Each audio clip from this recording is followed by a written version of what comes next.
올려주세요. 오늘은 지혜로운 건축가라는 제목 갖고 전도사님과 함께 말씀 나눠볼 건데, 여기 친구들 여기 앞에 보세요. 가온아, 여기 두 사람이 뭐 하는 사람 같아요? 뭐 하는 사람 같아요? 뭐라고요? 잘 안 들려요. 일하는 사람. 아까 관웅이 형아가 성경 잘 읽어줬잖아요. 우리 친구들이 그 성경을 잘 들었으면 이 사람들이 뭐 하는 사람인지 알 수 있었을 텐데 잘 안 들었구나. 바로 이 두 사람은 집을 짓는 사람들이에요.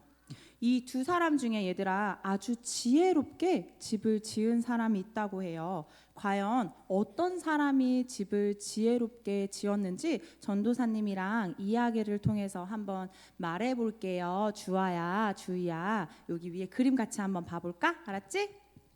자, 우선 첫 번째 사람은 엄청나게 고민을 했대요. 어디에다 집을 지어야 되지? 응? 집사님 죄송한데 아직 아니에요. 네. 어디다 집을 짓까? 좀 쉽게 집을 짓고 싶은데 단단하고 넓은 돌 위에 집을 지어야 할까? 아니면 그냥 푹푹 빠지는 모래 위에 집을 지어야 할까? 단단하고 넓은 돌에 집을 지으면 너무 오래 걸리고 힘드니까 난 그냥 모래 위에 집을 지을 거야 하고 첫 번째 사람은 모래 위에 집을 짓기 시작했어요. 열심히 집을 짓기 시작했고 두 번째 사람도 또 고민했대요. 나는 어디다 집을 지을까? 우선 집을 지으려면 바닥이 튼튼하고 단단해야 해. 나는 조금 힘들어도 단단하고 넓은 돌 위에 집을 지을 거야. 그래야 바람이 불고 비가 와도 무너지지 않는다고. 그래서 두 번째 사람도 열심히 돌 위에 집을 짓기 시작했어요. 열심히 집을 지은 결과 두 사람 모두 멋진 집을 완성했어요. 근데 어느 날 바람이 불고 비가 막 오기 시작했대요. 비가 너무 많이 와서 홍수가 나기 시작했대요. 그래서 모래 위에 지은 집들이 막 흔들리기 시작하더니 어떻게 됐을까요, 여러분? 은찬아, 맞아, 그런 반응이어야 돼. 고마워. 집이 무너지기 시작했대요. 그럼 우리 친구들 단단하고 넓은 돌 위에 집을 지은 집은 어떻게 됐을까? 이렇게 와르르 무너졌을 것 같아요, 우리 친구들? 아니요, 맞아요. 비가 오고 바람이 불고 홍수가 나도 단단한 돌 위에 지은 집은 굳건히 그곳에 서 있었대요.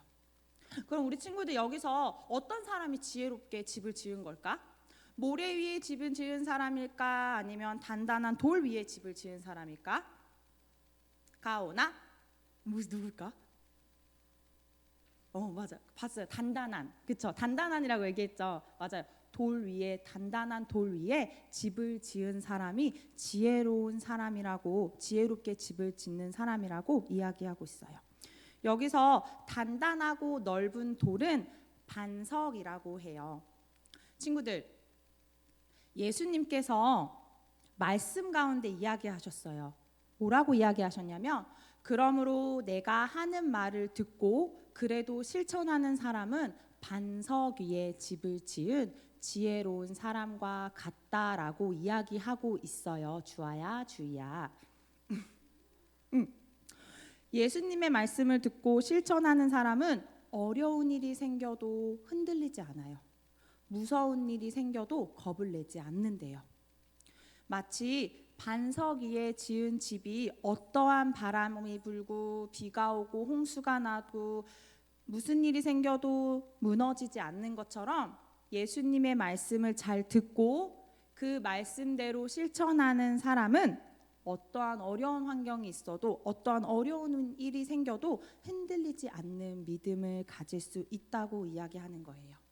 그래서 우리 친구들 전도사님은요, 우리 혁빈이랑 주아랑 주희랑 가온이랑 저기 뒤에 서은이랑 현서랑 윤서랑 은찬이가 하나님의 말씀을 잘 듣고 그 말씀대로 실천해서 어떠한 어려운 환경 가운데도 우리의 믿음이 흔들리지 않는 반석 위에 그 믿음을 굳건히 세워나가는 동원교회 친구들이 되었으면 좋겠어요.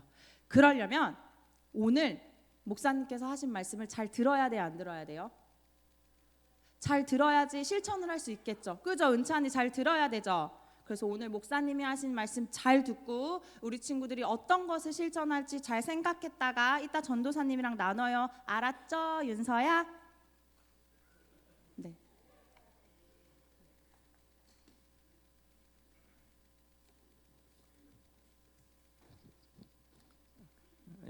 어린이들을 위한 설교는 우리 전도사님이 다 해주셨고요. 이제 우리 학생들과 어른들을 잘 들으시기를 바랍니다. 반석 위에 지은 집, 우리가 그림을 통해서 잘 보셨죠. 올해 2월에 그 튀르키예, 이제 예전 터키라고 하는 나라에 큰 지진이 났습니다. 규모 7 이상의 지진이 2차례 발생해서요. 그리고 여러 차례 여진이 발생해서 튀르키예 남동부 지역과 시리아 국경지대에 큰 타격을 받았습니다. 이 지진으로 최소 3,500명 이상이 사망하고 2만 명 이상이 부상당했고요. 3,471채의 건물이 파괴되었습니다. 뉴스 보도나 사진을 보신 분들은 아시겠지만 정말 그 참혹함이, 잿더미가 참혹함이 말로 다할 수 없습니다.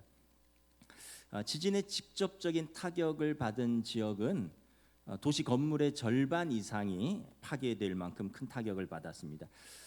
우리가 여기서 주의 깊게 보아야 될 사실은 뭐냐하면 도시 건물의 절반 이상이 파괴되었다는 이야기는 뭐냐하면 절반 정도는 파괴되지 않았다는 뜻입니다. 실제로 피해 현장의 사진을 보면 폭격을 맞은 듯이 무너져 있는 건물 주위로 유리창은 깨지고 외벽은 손상이 있지만 건물 자체는 무너지지 않고 유지되고 있는 건물들이 드문드문 있습니다. 이유는 무엇입니까? 지진에 대비한 내진 설계를 따라서 충실하게 지은 건물들이기 때문에 그렇습니다. 뉴스 보도에 의하면 이 지역은 지질학적으로 그 아나톨리아 주변 단층으로 그 터키 그 반도의 그 단층들이 충돌하는 지역이라고 합니다. 그래서 역사적으로 지진 피해가 여러 번 있었고요. 그래서 내진 설계를 법으로 의무적으로 규정하고 있습니다. 그런데 두 가지 이유에서 대부분의 건물들이 그냥 지어졌습니다. 첫째는 예산 문제입니다. 돈이 많이 든다는 거죠. 그래서 가난한 나라에서 가난한 서민들이 내진 설계를 다 할 수 없었습니다. 두 번째는 아까 우리 전도사님이 그 영상으로 보여주신 대로 쉽게 지을 수 있기 때문에 그렇습니다.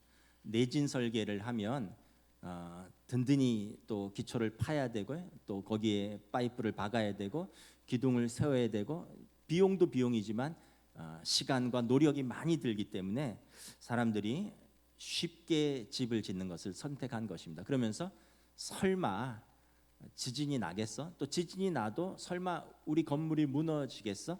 또 건물이 무너져도 설마 내가 죽겠어? 이러면서 이 두 가지 사실을 간과했더니 실제 지진이 일어났고 우리가 아는 바와 같은 결과를 맞이한 것입니다.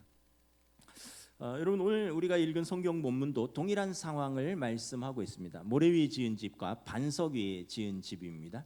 여러분, 공통점이 있고요, 차이점이 있습니다. 공통점은 외관으로는 별 차이가 나지 않는다는 것입니다. 둘 다 건물이 번듯하게 지어졌습니다. 어떤 집의 기초가 모래 위인지 어떤 집의 기초가 반석 위인지 알 수 없습니다. 그리고 동일한 외부의 조건과 시험이 그 집에 닥쳤습니다. 어느 날 갑자기 비가 내리고 창수가 나고 바람이 불기 시작했습니다. 비는 위에서 쏟아지고요, 창수는 물은 밑에서부터 솟아 차오르기 시작하고 바람은 옆에서 집의 벽면을 때립니다. 모래 위에 지은 집이나 반석 위에 지은 집이나 외부의 조건과 환경은 똑같이 맞이합니다. 위에서 비를 맞고 옆에서 바람이 때리고 밑에서 물이 올라오는 것입니다. 차이점은 뭐냐 하면 반석 위에 지은 집은 그 상태에서 무너지지 않았다는 것이죠. 그런데 모래 위에 지은 집은 그 상태에서 속절없이 무너졌다는 것입니다.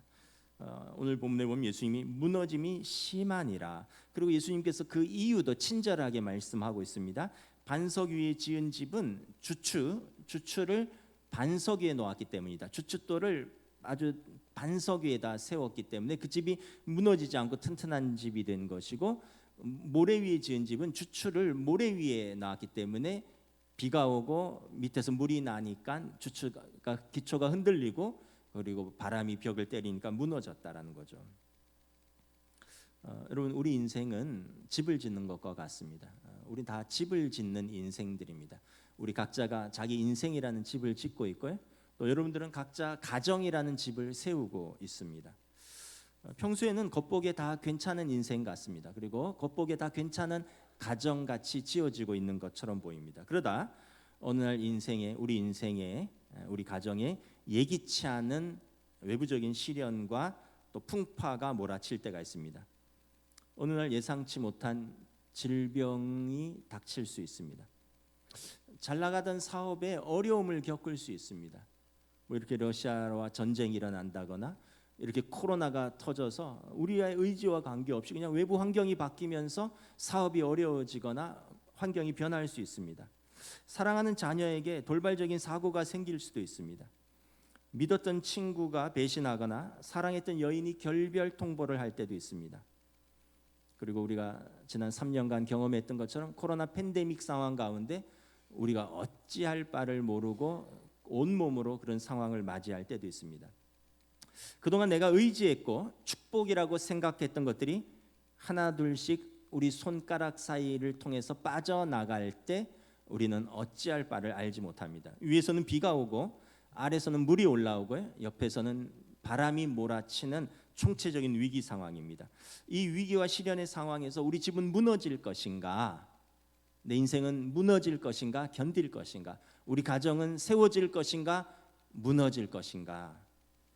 여기서 우리는 다시 한번 우리는 누구인가? 우리는 무엇을 의지하는가?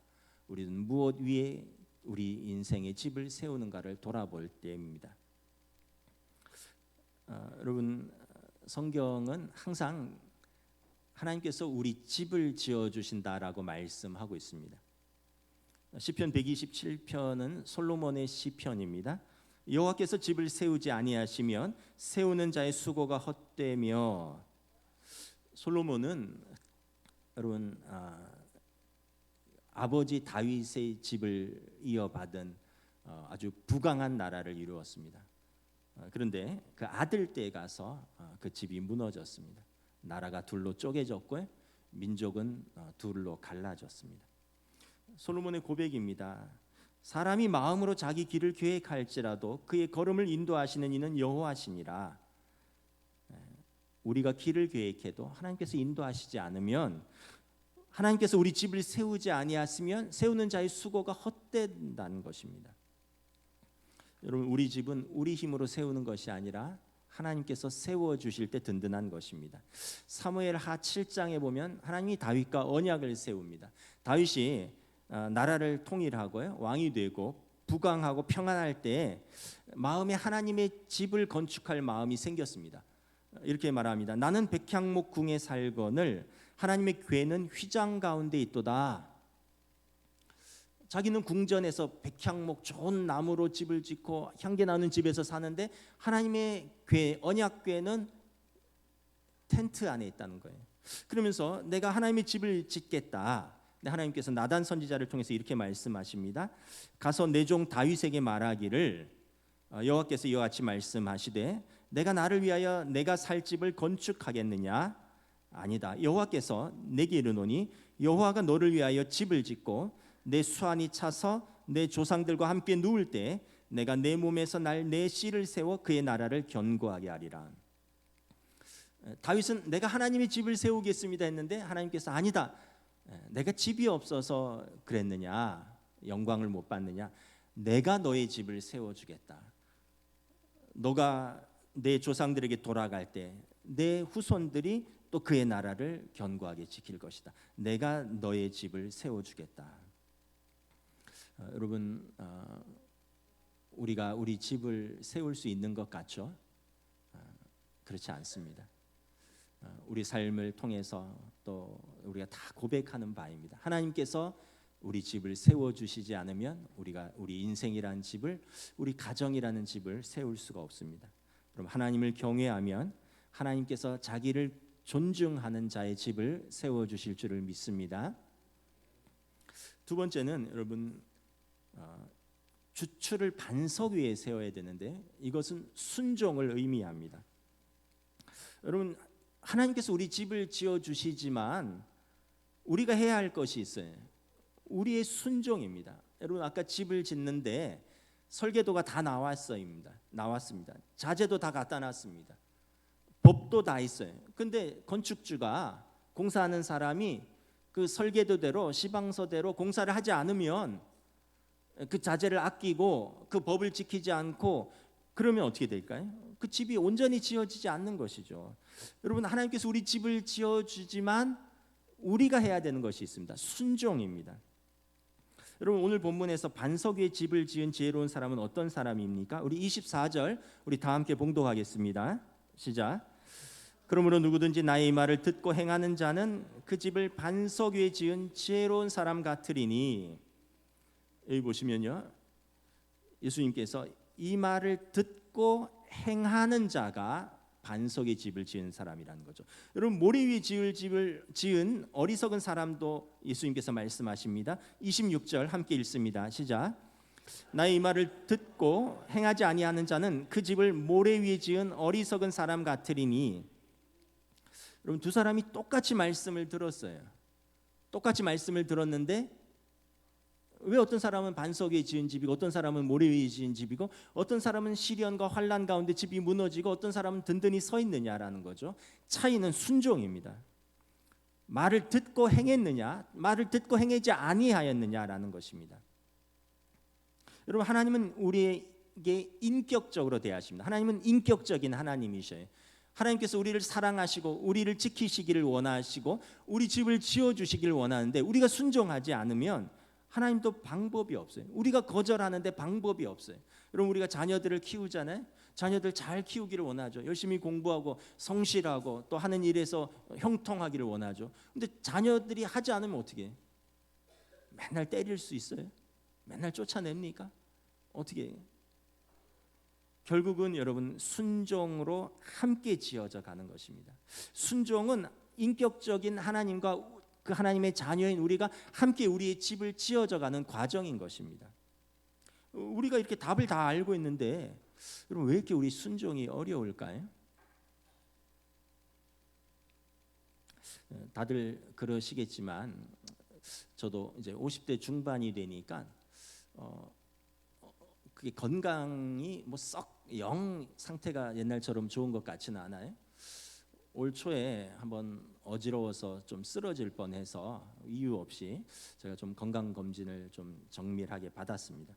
그래서 뭐 위에서 조직 검사 하나 했고요, 또 장에서도 용종을 2개 떼어내고 뭐 피 검사 뭐 여러 가지 검사했는데 뭐 이런 판정을 받았습니다. 기존 고지혈증 외에 간장 질환과 신장 질환이 의심된다.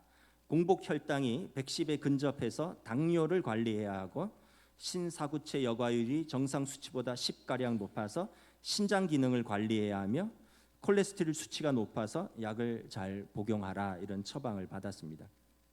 그래서 제가 지금보다 더 건강하려면 어떻게 해야 되는지 의사로부터 잘 안내를 받았습니다. 단 것을 먹지 말아서 당뇨를 관리해야 됩니다. 짜고 맵게 먹지 말아서 신장의 기능에 무리를 주지 말아야 됩니다. 지금 체중이 80kg인데 한 70kg 정도로 좀 줄여서 복부 내장 지방을 빼고 세포 내 염증 수치를 줄여야 하고 혈관을 깨끗하게 관리해야 합니다. 그러기 위해서 저녁 6시 이후에는 먹지 말아야 하고요. 매일 유산소 운동을 1시간 이상씩 뛰거나 걸어야 되고 근력 운동을 일주일에 2회 이상 해야 합니다. 다 알고 있어요. 근데 여러분 그러면 무슨 재미로 삽니까? 아니 냉동실에서 매일 아이스크림 하나씩 빼먹는 재미가 있는데 그거 없이 무슨 재미로 사느냐라는 거죠. 여러분 삼겹살 구워서 소금 듬뿍 찍어서 쌈장 한 숟갈 얹어서 상추 싸 먹어야지 맛있지. 그 심심하게 먹으면 무슨 맛이 있습니까? 여러분 야구나 드라마 보다가 밤 10시쯤에 라면 하나 끓여서 먹고요. 아이들하고 치킨 주문해서 먹는 그 맛이 쏠쏠한데 그걸 포기하라는 거예요. 우리가 모르는 게 아니에요. 우리가 다 건강해지는 방법을 알아요. 그런데 그 열망만큼 그것을 실천하려고 하면 포기해야 되는 것들이 너무 많은 거예요. 그래서 그 포기하는 것들이 너무 크니까 그냥 변화를 감수하지 않고 사는 거죠. 의사 말이 이렇게 하면 10년 이내에 심혈관 질환이나 뇌혈관 질환이 일어나는 것을 50% 이상 감축할 수 있습니다. 그럼 그렇게 해야 되잖아요. 당장 냉장고에서 아이스크림 다 빼버리고 이제 뭘 먹어도 이제 아주 심심하게 먹고 6시 이후에는 절대 먹는 것을 혐오하고 뭐 그래야 되는데 그게 그렇게 살면 너무 재미가 없을 것 같아요. 우리 학생들도 공부 잘하는 방법을 다 알고 있어요. 공부 잘하려면 먼저 라이프 스타일을 바꿔야 합니다. 우선 스마트폰을 끊어야 됩니다. 책을 읽어야 됩니다. 그래야지 책을 읽을 수 있는 능력이 생기고요. 또 논술을 할 수 있는 능력이 생깁니다. 그리고 잠을 줄여야 됩니다. 아침 일찍 일어나서 영어 단어 50개씩 외우면 영어 실력이 날로 향상될 것입니다. 저녁에 학교에서 학원에서 돌아와서 매일 배운 수학을 1시간씩만 복습하면 절대 수포자가 되지 않을 것입니다. 우리는 다 알고 있어요. 근데 그렇게 살려고 하면 학생들 너무 힘들잖아요. 숨이 콱 막혀오면서 갑갑해지죠. 그래서 공부를 잘하고 싶은 열망은 가득한데 그 생활을 포기하기는 또 싫은 거예요. 어른들도 마찬가지입니다. 시험에 무너지지 않는 확고한 믿음, 날마다 성숙해지는 그리스도인이 되는 방법을 다 알고 있습니다. 매일 1시간씩 성경 읽고 묵상하는 것입니다. 일주일에 여러분 시험에 들지 않도록 매일 1시간씩 깨어 기도하는 것입니다. 일주일에 한 권씩 신앙서적이나 인문학적 책을 읽어서 자신의 내면을 풍성하게 가꾸는 것입니다. 평소에 가족들에게 친절하게 말을 하고 내가 만나는 사람들에게 믿음과 은혜의 말을 하는 것입니다. 술을 끊고 성령의 새 술에 취하는 것입니다. 내 마음에 끌리는 내가 즐거워하는 죄악된 것들을 모두 끊어버리는 것입니다. 무엇보다 영적 성장에 도움이 안 되는 유튜브를 끊고 드라마를 끊어야 됩니다. 근데 여러분 그렇게 하면 여러분 어떻게 해요? 갑갑해지죠. 무슨 재미로 살려고. 퇴근하고 동료들하고 시원한 맥주 한잔, 시원한 소주 한잔 하면서 하루의 고된 일과를 나누고 이런 재미 어떻게 포기하란 말이냐라는 거죠. 돌파구 없는 무료한 현실에서 유튜브 보면서 웃고 예능 보면서 즐거워하고 드라마에서 감정이입하면서 위로받으시잖아요. 근데 그거 하지 말라고요? 그럼 무슨 재미로 삽니까? 그렇게 살다가 돌아보니까 우리 삶은 여전히 변화가 없어요. 우리가 서로 말합니다. 사람이 변할까? 사람이 변할까? 아니요. 잘 변하지 않습니다. 저도 그렇고 여러분도 잘 변하지 않는 것 같습니다. 설교하는 저도 변하지 않는데 설교 듣는 여러분이 뭘 얼마나 변하겠습니까? 여러분 설교하는 저도 제 자신도 변하지 못하는데 제가 누구를 변화시키겠습니까? 여러분들은 어떻습니까? 여러분들 남편들이 변하던가요? 여러분들 아내들이 변하던가요? 여러분들의 아이들이 막 변하던가요? 여러분들의 바람대로, 여러분들의 기대대로, 여러분들의 가족들이 막 변하고 좋아지던가요? 물론 어느 정도 변화하는 모습을 보여주는 분들도 있지만 그래도 내가 기대하는 만큼의 변화는 아닐 것이고 본인이 원하는 만큼의 변화는 아닐 것입니다. 그리고 그 변화도 최종적인 변화라기보다는 과정 중에 있는 것이고 그리고 어느 순간 다시 원위치로 돌아가 있는 우리를 보면서 낙심할 때가 있습니다. 우리는 변화를 원하지만 우리 자신을 변화시킬 힘이 우리에게는 없습니다. 우리가 예수 그리스도를 영접하고 회심했는데 여전히 우리에게 죄성이 그대로 남아 있어서 상황과 때를 따라서 그 죄성이 불쑥불쑥 올라오고 다시 어느 순간 원위치되는 자기 자신을 보면서 낙심하고 체념할 때가 있습니다. 그럼 변하지도 않는데 여러분 왜 계속 신앙생활을 하는 것입니까? 여러분 변하지도 성숙하지도 않는데 왜 매주일 예배를 드리는 것입니까? 근데 우리는 또 이렇게 질문을 해봐야 합니다. 과연 우리가 하나님을 떠날 수 있을까? 이미 하나님의 은혜를 맛보았는데 다시 하나님을 떠나서 세상 속으로 들어가서 다시 죄 가운데 우리가 빠져 들어갈 수 있을까? 변화도 어려운데 그렇게 하는 것도 어려워요. 왜요? 우리는 이미 은혜를 맛보았기 때문입니다. 이게 여러분 은혜의 힘입니다. 은혜는 우리가 무엇을 하는 힘도 되지만 무엇을 하지 않도록 만드는 우리 안의 감동입니다. 그래서 은혜를 받은 사람은 무엇이 되어서 하는 것이 아니라 안 돼도 하지 않을 수 없는 감동이 우리 안에 살아있기 때문에 우리가 오늘 예배를 드리는 것입니다. 우리가 하나님을 떠날 수 없는 것입니다. 햇빛을 본 사람은 촛불에 연연하지 않는다는 말이 있습니다. 우리는 이미 하나님의 은혜의 햇빛을 본 사람들입니다. 다시 어두운 촛불로 돌아가서 근근히 우리의 삶을 지탱하는 것을 우리는 참을 수가 없습니다. 그래서 우리 힘으로 안 되는 것을 알지만 그 은혜 때문에 그것이 옳은 일이고 그 길이 생명의 길이고 그래서 그 길이 좁은 길이지만 가기 힘들다는 것 알지만 그래도 그 은혜 때문에 변화는 더디지만 그 좁은 길을 가려고 애를 쓰는 우리의 모습을 하나님께서 기뻐하시는 것입니다. 이게 은혜예요. 우리 안에 그 감동이, 우리 안에 그 하나님의 은혜가 우리를 하여금 다시 이 자리로, 다시 하나님 앞으로 나아오게 하는 힘인 것입니다. 이것이 우리 안에 성령님이 계시고 우리가 하나님의 은혜를 기억한다는 증거입니다. 여러분, 유명한 신학적인 정의가 있습니다. 우리가 주님 오실 때 최종적이고 영화로운 최종 승리가 이루어질 것입니다. 그때까지 이 땅에서 우리는 매주일 예배를 통해서 반복되는 승리를 경험하면서 살아갈 것입니다. 여러분, 반복되는 승리를 경험한다는 얘기는 뭐냐면 우리에게 반복되는 실패가 있다는 얘기예요. 우리에게 반복되는 실패가 있지만 우리가 이 길이 생명의 길이고 이 길이 진리의 길이고 이것이 하나님의 자녀의 길인 것을 알기 때문에 오늘도 우리는 이 좁은 길을 걸어 나가려고 힘쓰고 매주일의 예배는 이것을 기억나게 하는 것이고 우리 안에 계신 성령님께서 우리에게 은혜로서 그 길을 포기할 수 없도록 우리에게 힘을 주시는 것입니다.